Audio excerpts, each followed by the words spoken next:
وزیر اعلیٰ نے پی پی ایس سی کے لیے نئی گاڑیاں خریدنے کی سمری مسترد کر دی ہے۔ پنجاب پبلک سروس کمیشن نے ممبران کے لیے 12 نئی گاڑیاں مانگی تھی۔ کیسے کھوکر ہمارے ساتھ ہیں، ڈیٹیلز ان سے جانتے ہیں۔ کیسے کھوکر بتائیے گا۔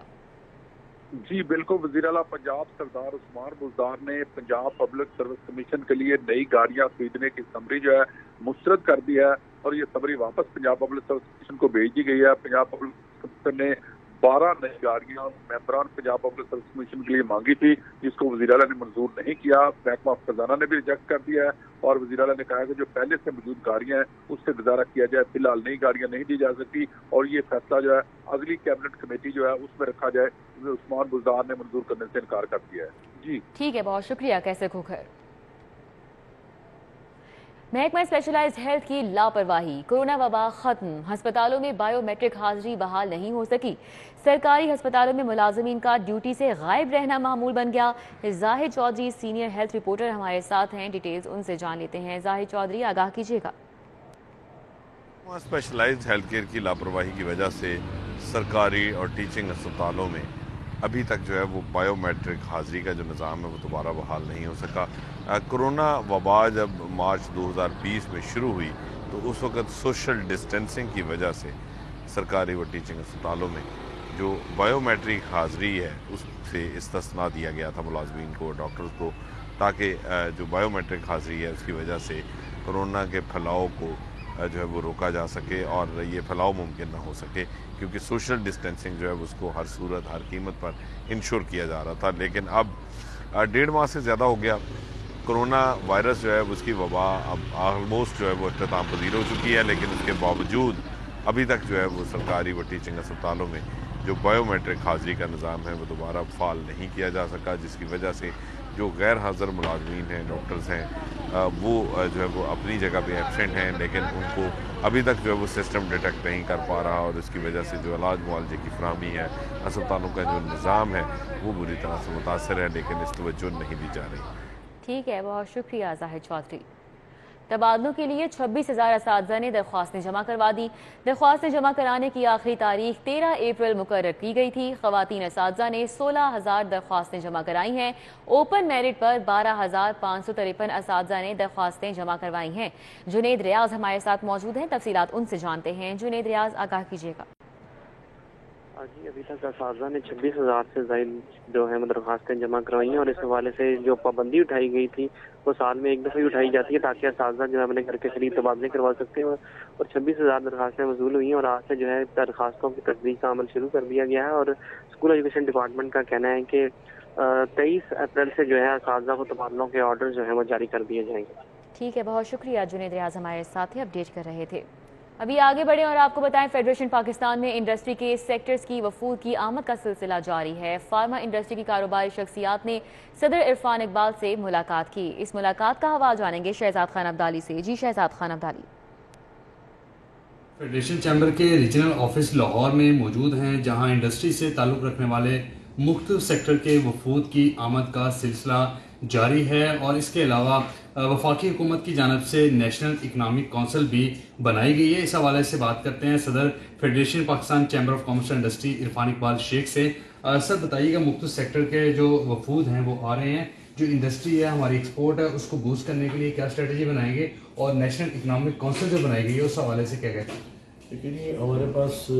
فارما والے آئے ہیں، ہمارے پاس طب والے آئے ہیں، ہمارے پاس ہومیوپیتھک والے آئے ہیں، ہمارے پاس شوز انڈسٹری سے آئے ہیں، اس طرح مختلف ڈیلیگیشن فرایا سے، مختلف ہمارے ایسوسیشن سے سب لوگ آ رہے ہیں، اور سب کے آپ کو پتہ ایشوز بھی ہیں، اور بجٹ کی پرپوزل بھی ہیں، ان کے ساتھ بات بھی ہو رہی ہے، اور ہم انشاءاللہ یہ ساری پرپوزل جو ہے لے کے جا رہے ہیں، اور ایک پوری ایک پراپر ہم نے ایک بک بنائی ہے جو کہ ہم اس پر پریزنٹ کریں گے، اور اس میں پوری ڈیٹیل کے ساتھ ہم دے رہے ہیں۔ ہم اس میں اس بار یہ کر رہے ہیں کہ ساتھ پہلے تو ایشو کو لکھتے ہیں کہ ایشو کیا ہوگا، پھر اس کے بعد ہم اس کی ریکمنڈیشن اور اس کا ریشنل اس کو چلانا کیسے، امپلیمنٹ کیسے کرنا ہے، تاکہ گورنمنٹ اس چیزوں کو آگے لے کے چل سکے، ہم پرانے طریقے سے آگے نکل سکیں۔ نیشنل اکنامک کونسل جو ہے وہ بنائی گئی ہے، وہ کتنی مددگار ہوگی ہماری معیشت کو بوسٹ کرنے میں؟ میں سمجھتا ہوں نیشنل اکنامک جو انہوں نے بنائی ہے کونسل بنائے ضرور، پر جو سب سے پہلے جو مین چیز ہے آپ کی ہے ایف پی سی سی آئی۔ آپ ایف پی سی سی آئی کو اعتماد میں لیں، ایف پی سی سی آئی کے ساتھ اپنا مشاورت کریں، کیونکہ ہمارے پاس پورا ایک ڈیٹا ہر چیز ہم اس کو لے کے چل رہے ہیں۔ اور دوسری بات کہ میں یہ سمجھتا ہوں اگر آپ نے کوئی کونسل بنانی بھی ہے تو اس میں بزنس کمیونٹی کے